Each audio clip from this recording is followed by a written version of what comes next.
Yo, what's up mga master, Mark Music here. Meron tayong update tutorial mga master. Kasi hanggang ngayon marami pa rin ang nagtatanong sa akin ito. Nalilito lang po talaga ako sa mga scale kapag po ba sinabi na key of A or kahit anong key. Sa scale po ba magpupokus lang kung anong key.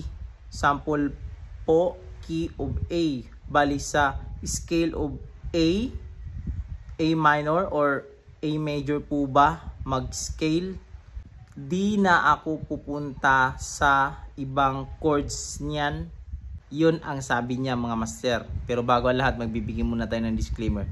Hindi po ako professional na gitarista, nagtuturo lang po ko base sa alam ko. Sarili kong research experience, nasa sa inyo na yan kung susundin nyo to o hindi yung matinuturo ko.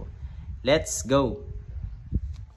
Marami na akong turo about dito mga master, pero para mas malinawan pa kayo mga master, simplihin natin to mga master.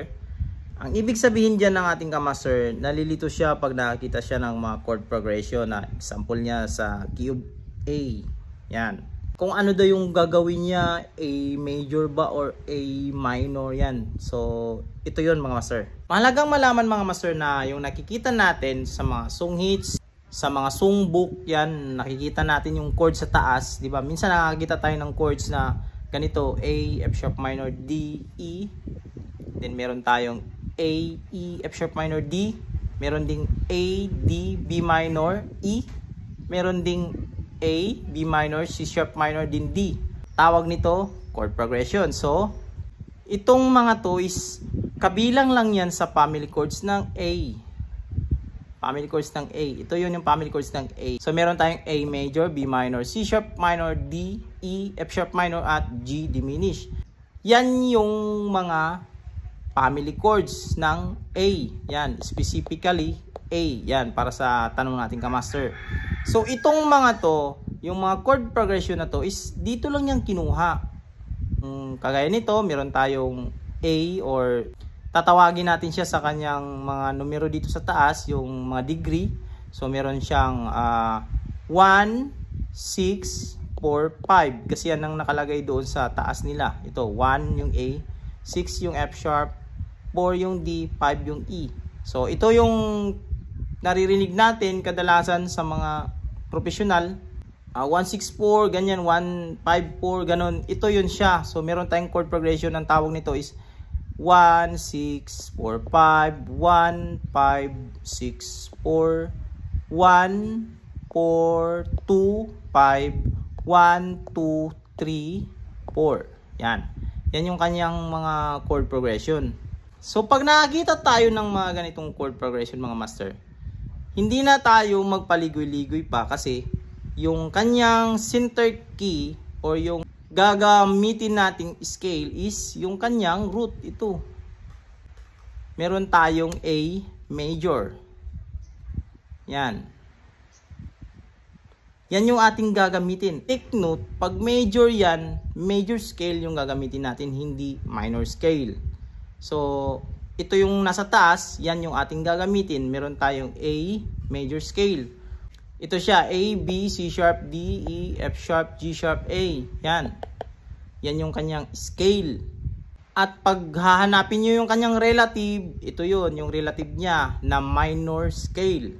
So, itong mga chord progression na to, pwede pala tayong gumamit ng F sharp minor scale kasi relative siya ng ating major scale na A.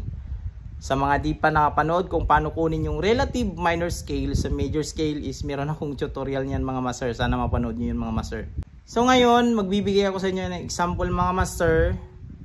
So i-record ko ngayon mga master. Example, kukuha tayo ng chord progression na 1, 5, 6, 4. Kung sa ating example na family chords ng A. So meron tayong A, E, F sharp minor, at D. Re-record ko siya ngayon mga master. 3, 2, 1. I-play ko siya mga master. Gagamitin ko yung ating A major scale. Dahil A yung ating key, so A major scale tayo. So dito kukunin sa G string second fret ito.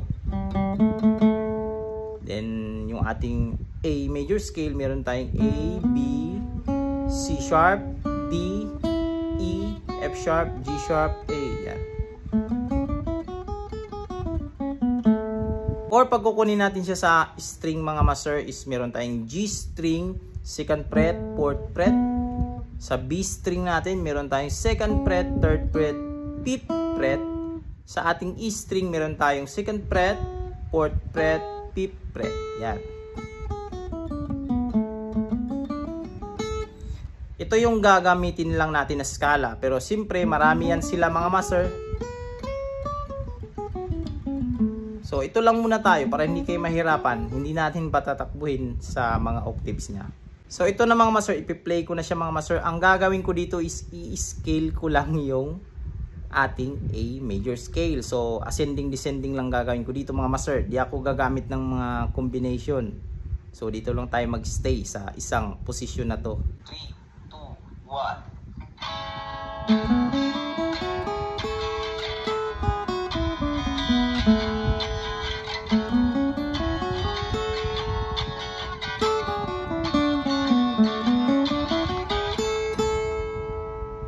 Yun.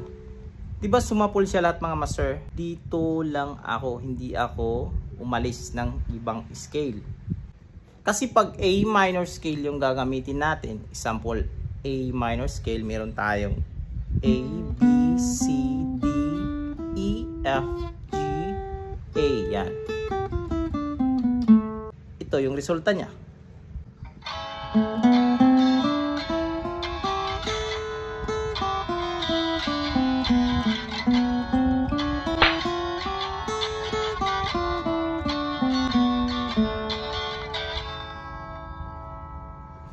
Diba medyo off siya mga master?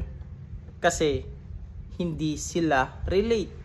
Relate ng ating A major scale is F sharp minor scale. Yan yung relate niya kasi nagsishare sila ng nota. Kasi pag susundan natin yung scale by scale bawat chords, halimbawa A major scale, then pag nasa E tayo yung ating E major scale, ito yung ating E major scale. Then pag F sharp tayo, yun okay yun kasi tatama naman yung F sharp natin kasi relate sila. So tatama yun siya.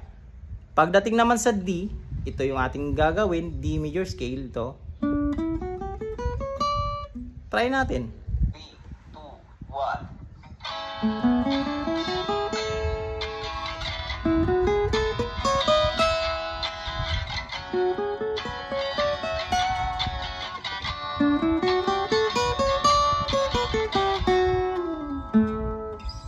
Diba sintonado? Kasi pag sa E major scale tayo, ito E, meron tayong nota dito na wala sa A major scale. Ang nota na yon is yung D sharp. Ito. Yan. Ito, D sharp. Kaya ito yung nagbibigay na off na key sa ating chord progression.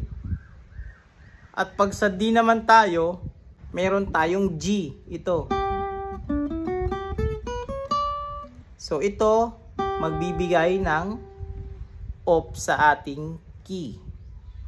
Kaya hindi sila nagmamatch.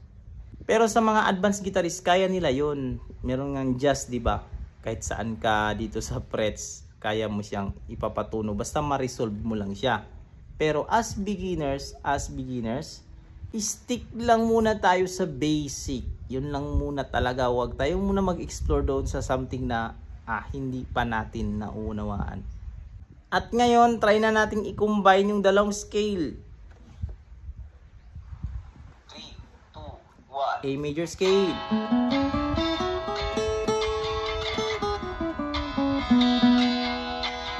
F sharp minor scale.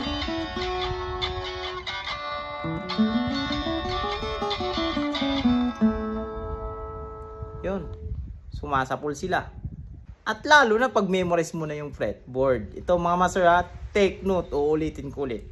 Bago kayo mag-aral ng scale, kailangan memorize nyo yung fretboard. Kasi pag memorize nyo yung fretboard, na-access nyo lahat ng mga nota dito sa fretboard. Sample. 3, 2, 1.